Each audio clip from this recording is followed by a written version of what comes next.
प्यारे दोस्तों, आज की इस वीडियो में हम आपको एक नाफरमान बेटे के बारे में बताने वाले हैं जो आधा सांप और आधा इंसान बन गया। आप इस वीडियो को लाइक करें या ना करें ये आपकी मर्जी, लेकिन आप वीडियो में एक प्यारा सा कमेंट अपनी मां के लिए जरूर कर सकते हैं। कहा जाता है कि किसी गांव में एक बेवा औरत रहा करती थी। उसके शौहर का इंतकाल उस वक्त हो गया जब उसके पेट में उसका बच्चा था, यानी बच्चे की पैदाइश अभी नहीं हुई थी कि शौहर का इंतकाल हो गया। शौहर के इंतकाल के बाद बच्चा इस दुनिया में आया। उसके शौहर ने विरसे में एक मकान छोड़ा था जिसमें वो बेवा औरत रहा करती थी, लेकिन कहते हैं कि रखे रखे तो कुआं भी खाली हो जाता है, और वही उस औरत के साथ हुआ। उसका शौहर जो थोड़े बहुत पैसे छोड़कर गया था, वो पैसे धीरे धीरे खत्म हो गए। अब उसे अपने बेटे को पालना था। मां ने अपने बेटे की खातिर मेहनत मजदूरी करना शुरू कर दी। वो अपनी पीठ पर भारी भरकम सामान उठाती और उसे एक जगह से ले जाकर दूसरी जगह पहुंचाया करती। इस तरह मेहनत मजदूरी करके दिन भर की थकी हारी वो बेवा औरत अपने घर वापस आती और अपना और अपने बेटे का पेट पालती। लोगों ने उसे कई बार कहा कि तुम्हारा एक ही बेटा है, तुम अभी जवान हो, बच्चा छोटा है, तुम कहीं और शादी कर लो। लेकिन वो बेवा औरत हमेशा यही बात कहती, मैं अपने बेटे के सर पर सौतेले बाप को मुसल्लत नहीं करना चाहती, बेहतर है कि मैं सब्र करूं। अगर सौतेले बाप ने उससे मोहब्बत ना की तो ये मैं बर्दाश्त नहीं कर सकूंगी। बहरहाल जिंदगी गुजरती रही।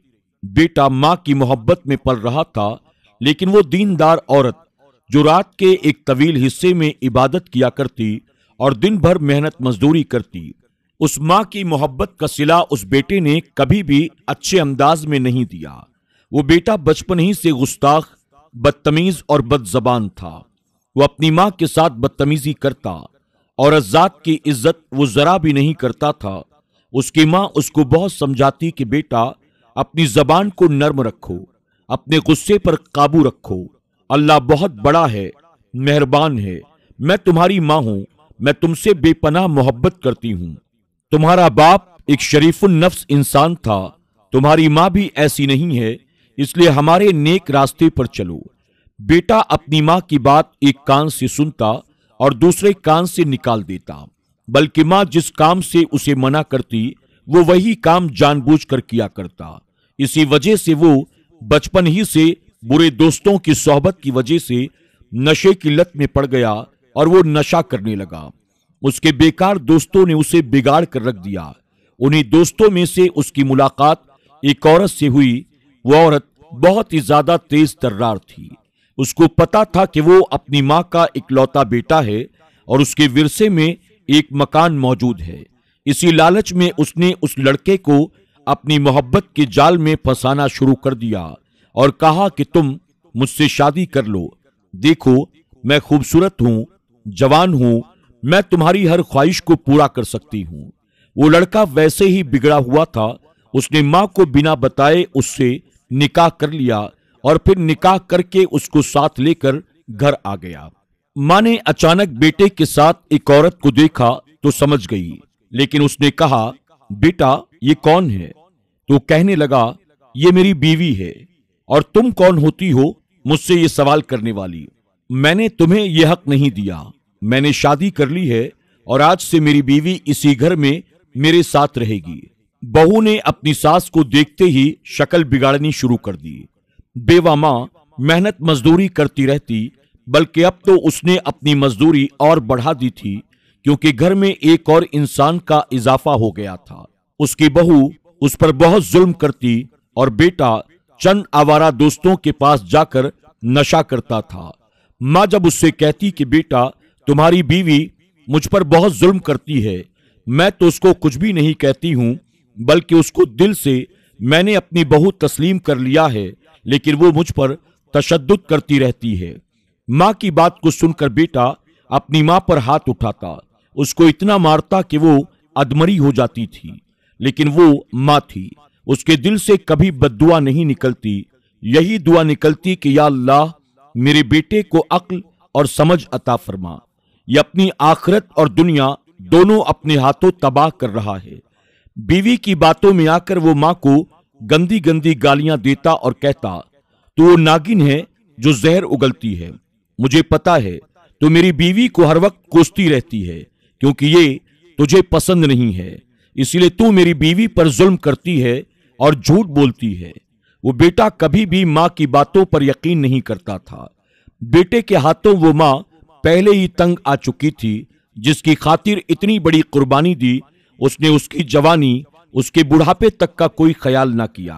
अपनी बीवी के साथ मिलकर उसको नागिन कहने लगा। मां को ये बात बर्दाश्त नहीं होती थी। वो सजदा रेज हो जाती और अल्लाह की बारगाह में रहम की दुआ करती।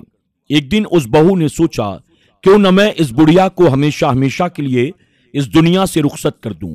वो दिन रात यही सोचती रहती कि किस तरह से इस बुढ़िया से जान छुड़ाई जाए। ये सोचते हुए एक रात उसको ये बात सूझी, क्यों न मैं एक सांप को इस बुढ़िया पर लाकर छोड़ दूं। और फिर उसने ऐसा ही किया। सांप की टोकरी जाकर अपनी सास के पास रख दी। अगर वो सांप मां को काट लेता तो किसी को शक भी ना होता कि इसको मारा गया है। अब उसने वो सांप ले जाकर रख दिया, लेकिन वो सांप बजाय मां को डसने के सीधे उस कमरे में गया जहां पर वो बेटा था। न बीवी को कुछ किया, न उसकी मां को, बल्कि सीधा जाकर बेटे को डस लिया। वो बेटा पानी भी न मांग सका और तड़प तड़प कर उसने जान दे दी। बीवी को ये बात मालूम नहीं थी। जब सुबह उठकर देखा उसके शौहर के मुंह से झाग निकल रहा था, वो समझ गई कि वही सांप जिसको उसने अपनी सास पर छोड़ा था, उसने उसके शौहर को डस लिया है। वो रोने लगी, चीख पुकार करने लगी, हाय मेरा शौहर मर गया, हाय मेरा शौहर मर गया। उसकी सास ये सुनकर दौड़ती हुई कमरे में आई तो देखा जवान बेटा मर चुका था। उसका पूरा जिस्म नीला पड़ चुका था। ऐसी इबरतनाक हालत में दुनिया से गया कि उसके चेहरे को कोई भी देख नहीं पा रहा था। खैर, किसी न किसी तरह उसको दफन किया गया। तदफीन तो हो गई, लेकिन मां के दिल को करार नहीं आ रहा था। वो बीवी जिसने अपनी सास को मारना चाहा था, उसका शौहर ही इस दुनिया से रुखसत हो गया। वो तो सख्ते के आलम में आ चुकी थी। दुनिया में अभी उसको और रहना था। उसे दुनियावी सजा भुगतनी थी। उसका जहनी तवाजुन बिगड़ चुका था, यानी वो पागल हो गई थी। लेकिन मां जो अपने बेटे को हरदम याद किया करती थी, एक रात उसके ख्वाब में वो बेटा आया। उसने क्या देखा? बेटा कमरे के वीराने में है और उस वीराने में हर जगह कांटे उगे हुए हैं और उन कांटों के दरमियान उसकी कब्र मौजूद है। उसकी कब्र में आग लगी हुई है और उस आग की लपटें आसमान से बातें कर रही हैं। वो आग ऐसी लग रही थी जैसे दुनियावी आग ना हो, बल्कि जहन्नम की आग हो। फिर दूसरा मंजर आया कि उसके बेटे की कब्र फटी और उस कब्र में से सांप नुमा इंसान बाहर निकला, यानी जिसका मुंह सांप जैसा था और आधा जिस्म इंसानों जैसा। उसको आग की जंजीरों में लपेटा गया था और वो चीख चीख कर कह रहा था, माँ मुझे माफ कर दो, मुझे माफ कर दो, मैंने तुम्हें नागिन कहा, मुझसे बहुत बड़ी गलती हुई।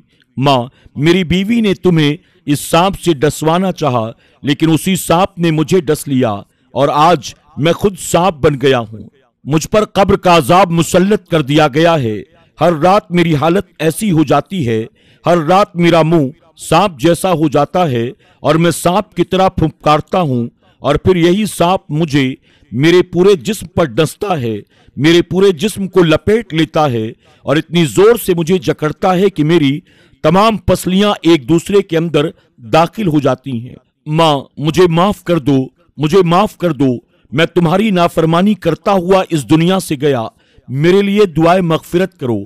माँ ने जब ये ख्वाब देखा तो घबरा कर उठ गई, फौरन वजू किया और अल्लाह ताला के हुजूर सजदे में गिर गई और कहने लगी कि या अल्लाह, बेशक मेरे बेटे ने मेरी बेअदबी की, मुझे बुरा भला कहा, वो मुझे सांप से मिलाता था, लेकिन मैं उसे बद्दुआ नहीं दे सकती। मैं माँ हूं। आज अपने बेटे को इबरतनाक हालत में देखकर या अल्लाह मुझे बहुत तकलीफ हुई।